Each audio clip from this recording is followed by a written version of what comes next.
Hamdan wa syukronillah, syada la ilaha illallah wa anna Muhammadar Rasulullah, amma ba'du. Pada kesempatan ini kita akan melanjutkan pembahasan sebelumnya tentang muqaddimah dari Tarjamah Bulughul Maram Ahsan. Kita akan membahas kaitan dengan sanad pada Terjemah Bulughul Maram Ahsan. Ahsan membahas kaitan dengan ilmu hadis dan usul fikih. Dalam pembahasan ilmu hadis ada bahasan kaitan dengan sanad, awal sanad dan akhir sanad. Kita tahu bahwa sanad adalah rangkaian rawi-rawi hadis. Rawi adalah orang yang menerima dan meriwayatkan hadis.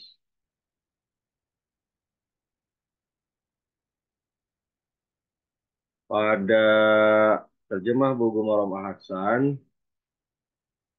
di Muqaddimah pasal kelima, awal sanad dan akhirnya. Kata Ahsan, sanad itu menurut istilah ahli hadis ada awalnya dan ada akhirnya, yakni ada permulaan sanad dan ada kesudahan sanad. Maka yang dinamakan permulaan sanad itu bukanlah dari G yang bertemu Nabi, tetapi dari A ke atas. Lihat pasal kedua. Ini pada pembahasan kita sebelumnya yang dirunut seorang mudawin menyampaikan kepada A menyampaikan kepada B, dan seterusnya. Jadi, rawi seperti Bukhari umpamanya, atau orang yang sampaikan kepada Bukhari, dinamakan awal sanad, dan sahabi atau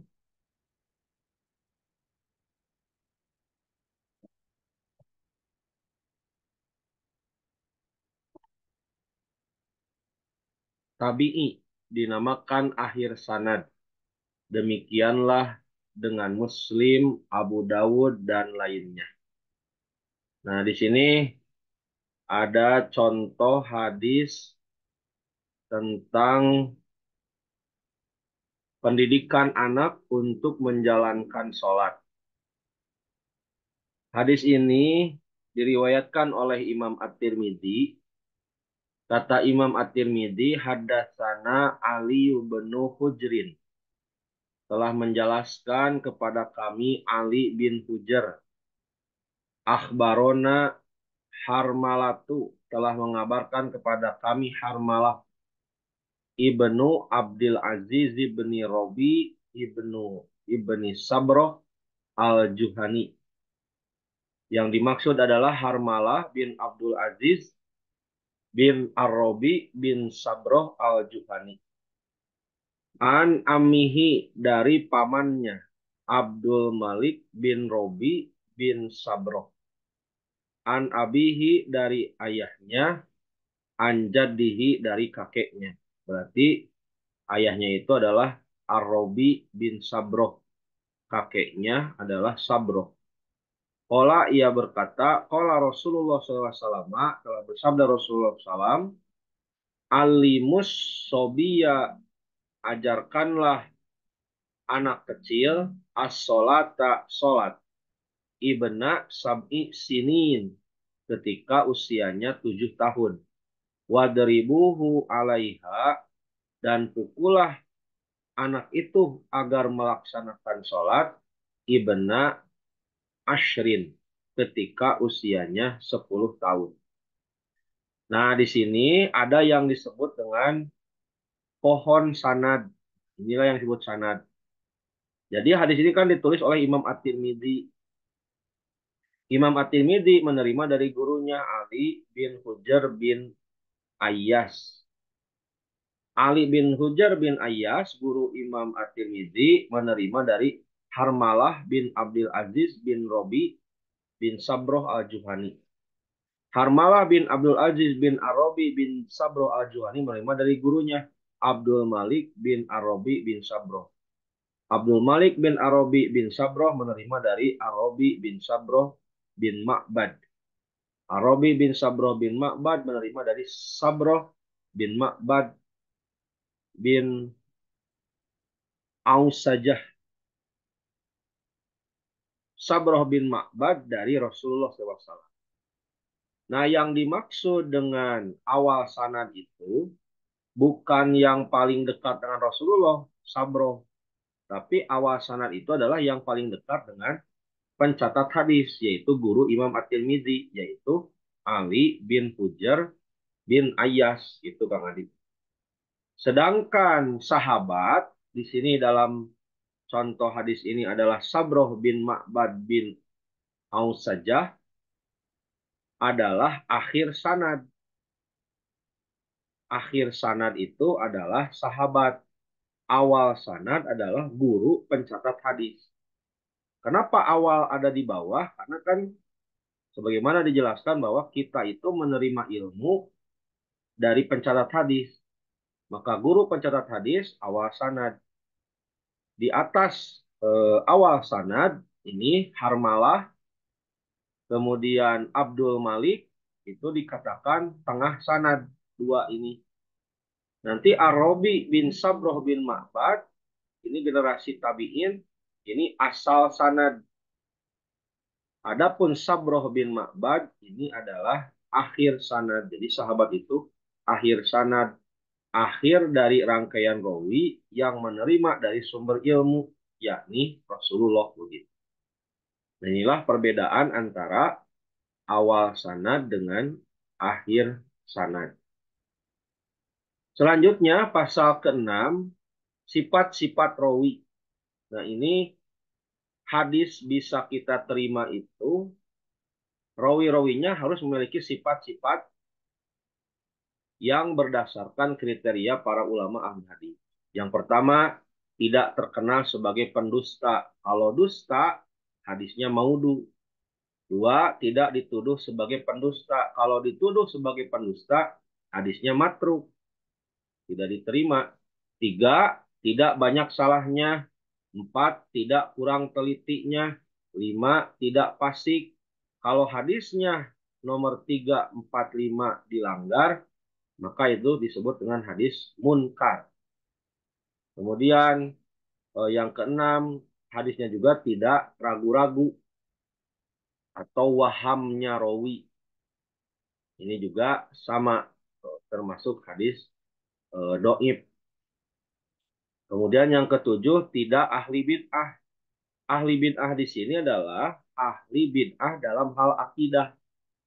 Di antaranya ahli bid'ah dalam bidang akidah itu adalah kelompok Syiah. Seperti Syiah Rafidhah yang mengatakan bahwa Ali bin Abi Thalib menerima wahyu. Maka itu kalau rawi itu mengajak kepada bid'ahnya, maka tidak bisa diterima hadisnya. Yang kedelapan, tidak kurang kuat hafalannya. Hafalannya jelek. Yang kesembilan, tidak sering menyalahi rawi-rawi yang kuat. Jadi hadis itu tidak boleh bertentangan dengan hadis lain. Riwayat rawi lain lebih kuat. Kalau terjadi itu hadis namanya nomor 9 itu syadz. Yang ke-10, tidak terkenal. Maksudnya rawi yang terkenal ialah seorang yang dikenal oleh dua orang ahli hadis di zamannya. Jadi tidak jahalah. Rawi tidak terkenal itu bukan tanpa nama, Kang Adi. Namanya diketahui oleh para ulama, tapi tidak ada penilaian tentang baik dan buruknya hadis tersebut atau rawi tersebut. Nah, 10 syarat-syarat rawi ini harus terpenuhi baru hadisnya diterima. Kemudian pasal ke-7, bagaimana mengetahui sifat-sifat rawi? Hasan menyampaikan, tiap-tiap seorang rawi hendaklah dikenal oleh dua orang dari ahli hadis di zaman masing-masing. Sifat masing-masing rawi pun hendaklah diterangkan oleh ahli hadis di masing-masing masa. Semua rawi-rawi hadis-hadis dari zaman Nabi Shallallahu Alaihi Wasallam hingga masa dicatat oleh imam-imam ahli hadis. Di kitab-kitab mereka sudah disebut di kitab-kitab hadis oleh ulama hadis dari zaman sahabat, tabi'in, dan sebawahnya. Yakni tiap-tiap ulama ahli hadis di satu masa telah catat sifat-sifat rawi-rawi dan tarikh lahir dan wafat mereka di zaman masing-masing untuk diketahui oleh orang-orang yang di belakang mereka. Jadi hebatnya para ulama ahli hadis itu, Kang Adi, seorang rawi itu ada catatan lahirnya di mana, meninggalnya di mana, gurunya siapa saja, muridnya siapa saja, hafalannya kuat atau tidak, jumlah hadisnya berapa, itu luar biasa. Maka ketika seorang rawi tidak ditemukan biografi yang tersebut barusan, maka hadisnya majhul. Dia tidak dikenal, rawinya majhul. Pendeknya, kata Hasan, tiap-tiap seorang rawi, jika kita hendak mengetahui sifat-sifatnya, tarikhnya atau biografinya, dan apa-apa hadis yang sudah riwayatkan, bisa kita dapat dari kitab-kitab ulama hadis mulai dari zaman dahulu. Tidak seorang pun dari rawi-rawi hadis terluput daripada catatan ulama hadis. Kemudian Hasan menyampaikan, rawi yang tidak ada catatannya dinamakan majhul, tidak terkenal. Rawi yang tidak terkenal tidak diterima hadis yang ia riwayatkan. Tadi namanya mah ada begitu, tapi maksud tidak terkenal di sini tidak ada penilaian dari para ulama. Di pasal ke-55 saya ada terangkan nama sebagian daripada kitab-kitab yang ada pada saya tentang sifat-sifat rawi-rawi dan hal ihwal mereka maupun dari sahabat, tabi'in atau sebawah mereka. Kemudian pasal ke-8 ini ada istilah marfu. Nanti dari sisi isi, Kang Adi, ada hadis marfu, ada hadis mauquf, ada hadis maqtu. Marfu ringkasnya itu hadisnya isinya sabda Nabi atau perbuatan Nabi atau ketetapan takrir Nabi, itu marfu. Kalau mauquf, hadis yang isinya itu adalah perkataan sahabat atau perbuatan sahabat, dikatakan mauquf. Kemudian ada hadis maqtu. Kalau hadis maqtu itu perkataan tabi'in atau perbuatan tabi'in. Tapi kata para ulama ahli hadis, apabila sebuah hadis itu marfu yang dia bersumber dari Nabi, mauquf yang isinya perkataan atau perbuatan sahabat, maqtu yang isinya perkataan atau perbuatan tabi'in, tidak menentukan hadis itu diterima atau tidak. Dalam kata lain, tidak menentukan hadis itu sahih atau doib. Kenapa? Karena terkadang sebuah hukum dari Nabi dijelaskan oleh perkataan sahabat. Terkadang sebuah hukum dari Nabi dijelaskan oleh perkataan tabi'in. Akan menjadi sahih apalagi kalau pernyataan hukum itu walau tidak langsung tekstual dari Nabi, apakah disampaikan oleh sahabat yang disebut mauquf atau disampaikan oleh tabi'in yang disebut maktub, akan diterima ketika apa yang disampaikan itu ternyata ada dalam hadis lain yang bentuknya langsung dari Nabi, marfu begitu.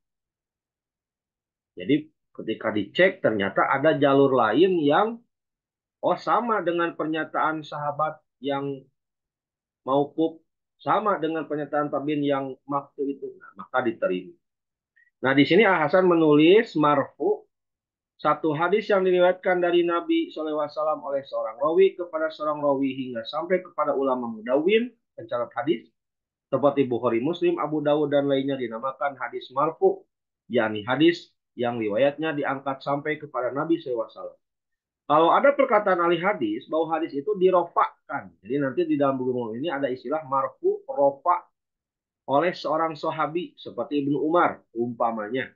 Maka maksudnya bahwa Ibnu Umar katakan hadis itu dari Nabi, bukan dari fatwanya sendiri. Nah, kadang ucapan Ibnu Umar, kata Ibnu Umar, hadis ini rofa. Maksudnya tekstualnya mah bukan tekstual Nabi, tapi hukum pada hadis itu dari Nabi. Jika ada perkataan di kitab-kitab hadis bahwa Bukhari, Muslim, Abu Daud, atau lain-lain pencatat hadis rofakan sesuatu hadis, maka maknanya bahwa ia unjukkan buat hadis itu sanad yang sampai kepada Rasulullah SAW, bukan hingga sahabat saja.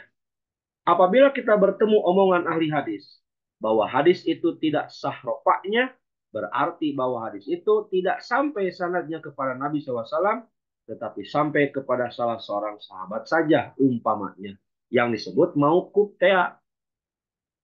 Kalimat marfu galibnya dipakai buat hadis Nabi.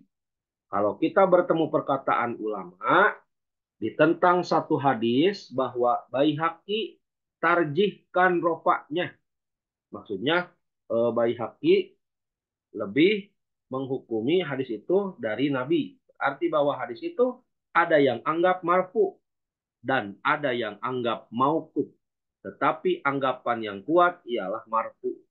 Jadi ada perbedaan pendapat oleh Baihaqi, ditarjih, dipilih yang paling kuat bahwa hadis ini rofa, tidak mauquf. Jadi perbedaan penetapan hukum hadis terjadi, Kang Adi, sebagaimana perbedaan penetapan hukum dalam fikih. Nah, nanti seiring berjalan waktu, kita akan terbiasa memperhatikan dinamika para ulama ahli hadis dalam perbedaannya menghukumi apakah hadis ini marfu, mauquf, maktu. Ada juga sampai kepada hadis ini kata sebagian ulama sohih, kata ulama yang lain tidak sohih. Nah, itu terjadi sampai demikian. Pasal ke-9, mausul. Nah, ini kita belajar terus. Ada istilah-istilah yang nanti akan muncul Kang Adi dalam terjemah buku Maram. Jadi oleh Ahasan dibeberkan dulu. Hadis yang sanadnya sampai kepada Nabi SAW dengan tidak putus dinamakan mausul atau muttasilus sanad, yakni yang sambung sanadnya, yang tidak putus sanadnya. Jadi tidak putus itu Nabi menyampaikan kepada sahabat-sahabat, kepada tabiin, tabiin kepada tabiut tabiin, tabiut tabiin kepada atbaut tabiut tabiin, dan seterusnya sampai kepada mudawin atau mukhorij pencatat hadis. Karena nanti ada lawan dari mausul, yakni munqati, yaitu hadis yang terputus sanadnya. Gimana terputus itu? Umpamanya seorang tabiin menyampaikan hadis seolah-olah dia langsung mendengar dari Nabi. Itu tidak mausul atau tidak muttasilus sanad. Apalagi misalnya seorang tabiut tabiin mengaku Rasulullah bersabda, padahal kan tidak sejaman begitu. Jadi kita harus tahu siapa ini yang menyampaikan hadis, dia termasuk generasi mana, maka itu mempengaruhi terhadap hukuman akan hadis tersebut. Kemudian Ahasan menulis, perkataan mausul ini dipakai juga buat sanad atau riwayat atau asar sahabat atau tabiin yang tidak putus. Jadi ada mausul hadis, ada mausul perkataan sahabat, asar, ada mausul perkataan tabiin. Ya, di dalam kehidupan juga sama, Kang Adi. Ketika kita menerima perkataan seseorang, kita harus mengecek kan, memeriksa ini siapa yang menyampaikannya. apakah sang penyampai berita ini bertemu sejaman, jujur atau tidak, seperti itu. Jadi ilmu hadis ini bisa diterapkan dalam kehidupan sehari-hari. Apabila ulama berkata bahwa Tirmidzi wasolkan hadis itu, maknanya Tirmidzi bawakan bagi hadis itu atau bagi asar itu sanad yang tidak putus. Pasal ke-10 tadi sudah disampaikan tentang mauquf, ini berasal dari sahabat.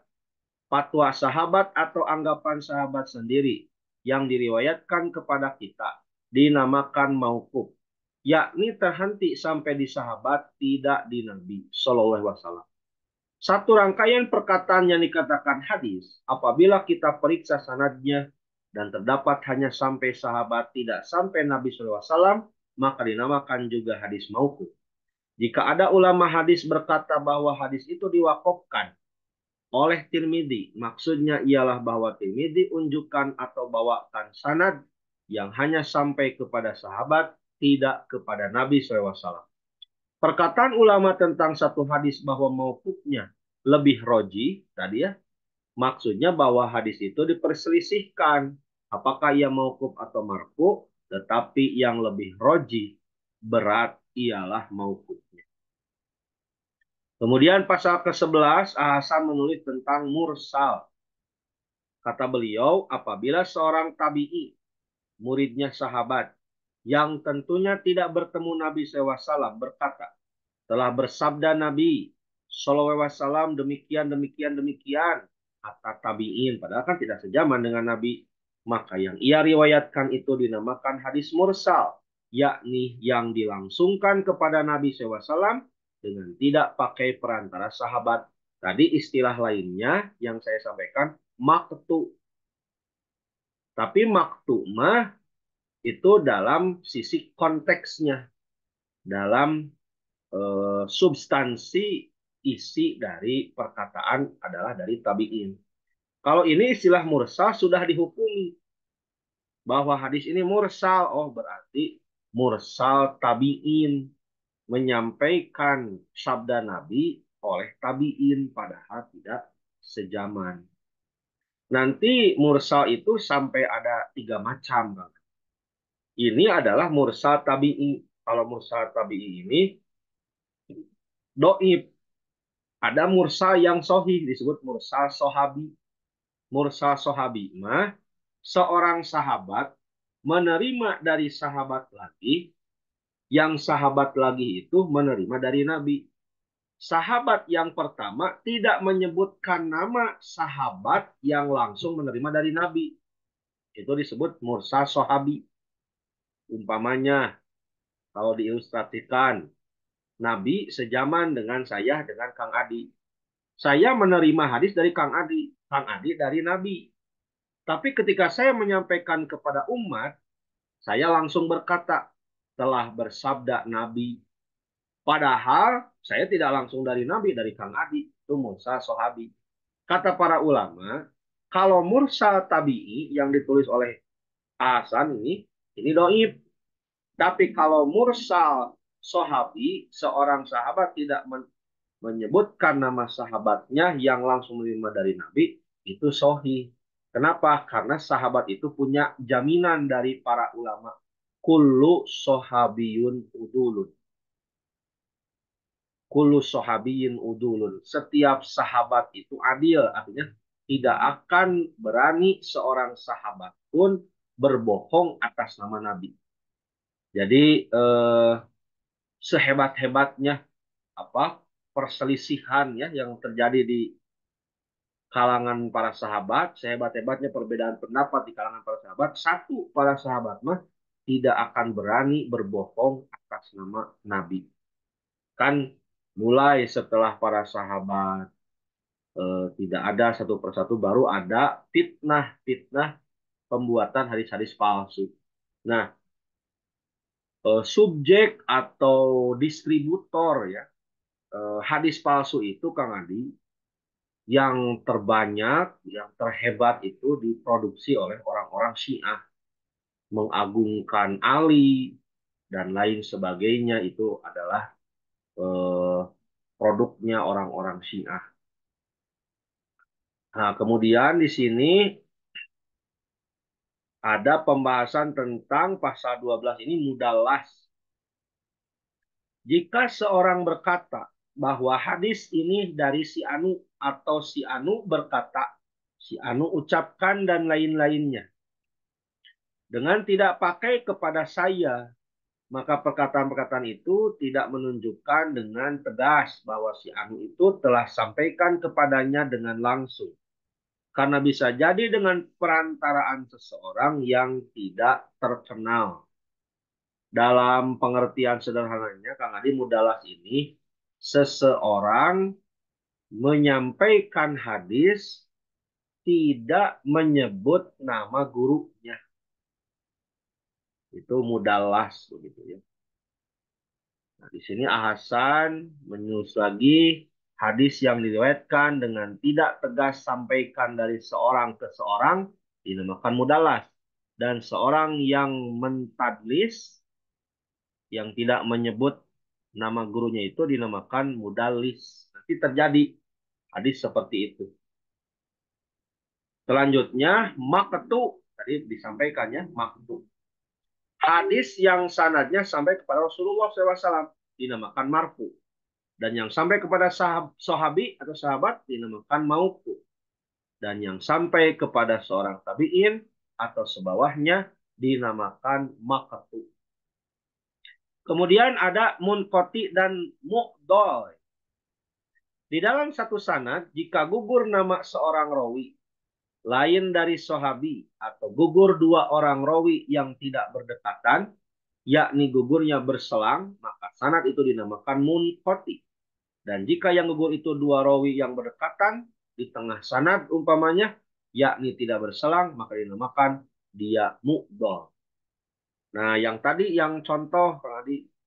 Nah, ini misalnya Imam Tirmidzi menerimakan dari Ali bin Hujar bin Ayyas.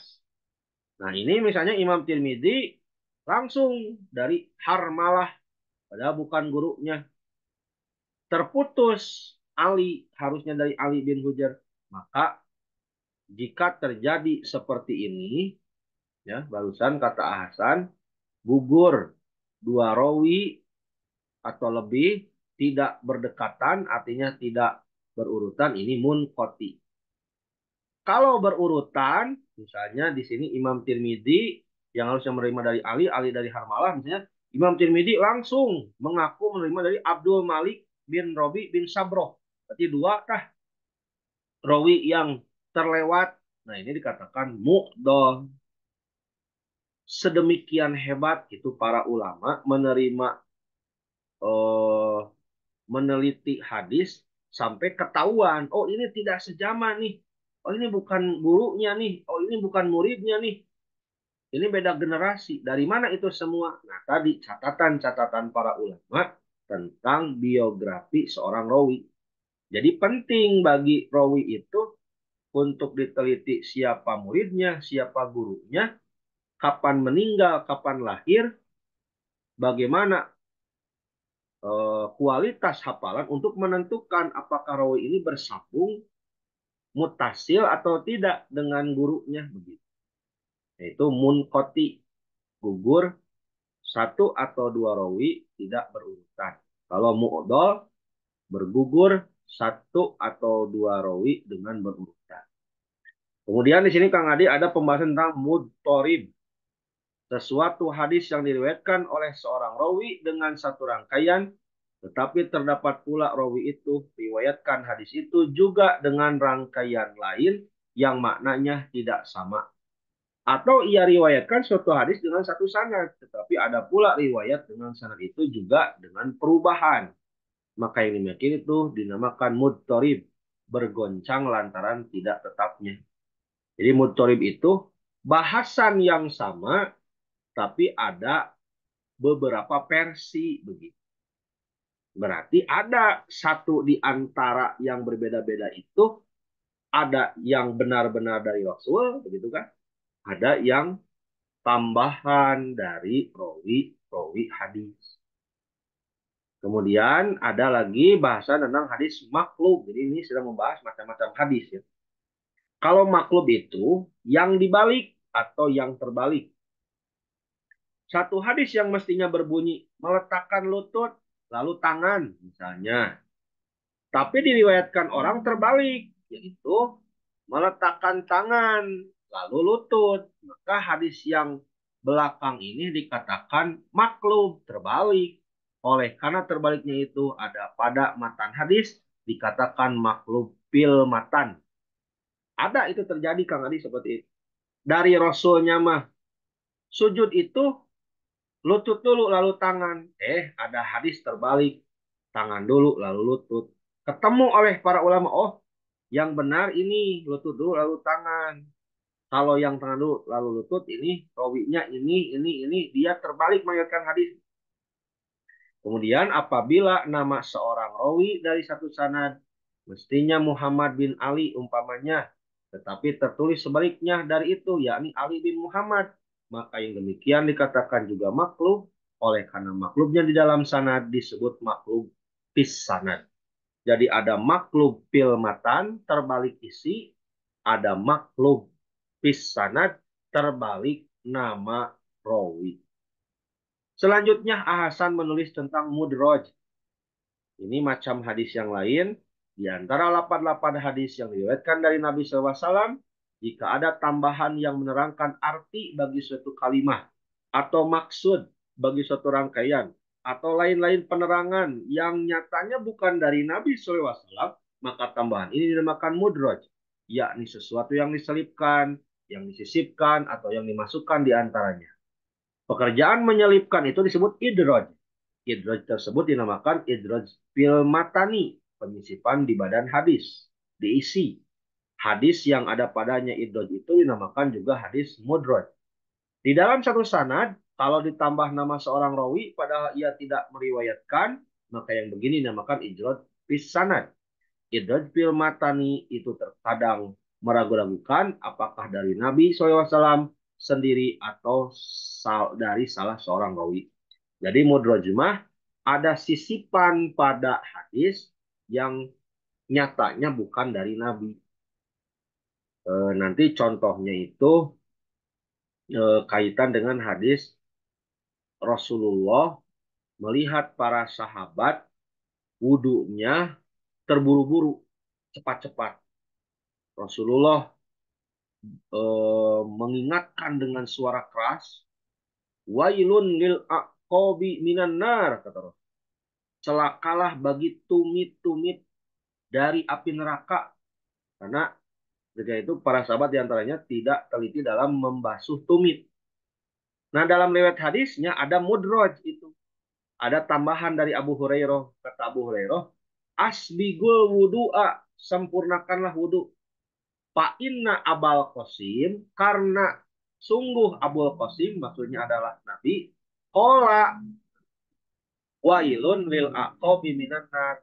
Karena Nabi pernah berkata, celakalah bagi tumit-tumit dari api neraka. Nah, itu ada mudraj tambahan dari Abu Hurairah, maksudnya supaya dimengerti pembaca. Maka selama mudraj itu tidak merubah substansi dari hadis, maka mudraj itu tidak merubah sahih atau tidaknya hadis. Tapi kalau mudraj itu sudah merubah substansi dari hadis itu, maka ia akan menyebabkan kedoipan bagi hadis tersebut. Nah, itu Kang Adi sampai mudraj. Nanti pada kesempatan selanjutnya kita akan bahas pasal ke-18 maklul, mu'allal, mu'tal. Demikian yang bisa disampaikan. Silahkan kalau ada pertanyaan. Qul qouli hadza wastaghfirullah wa lakum. Assalamualaikum warahmatullahi wabarakatuh. Waalaikumsalam warahmatullahi wabarakatuh. Masya Allah Ustaz, Alhamdulillah jazakallahu khairan tentunya Ustaz atas ilmunya. Masya Allah, Alhamdulillah. Jadi yang paling berkesan untuk hari ini Ustaz, adalah saya bisa membedakan khususnya mempertegas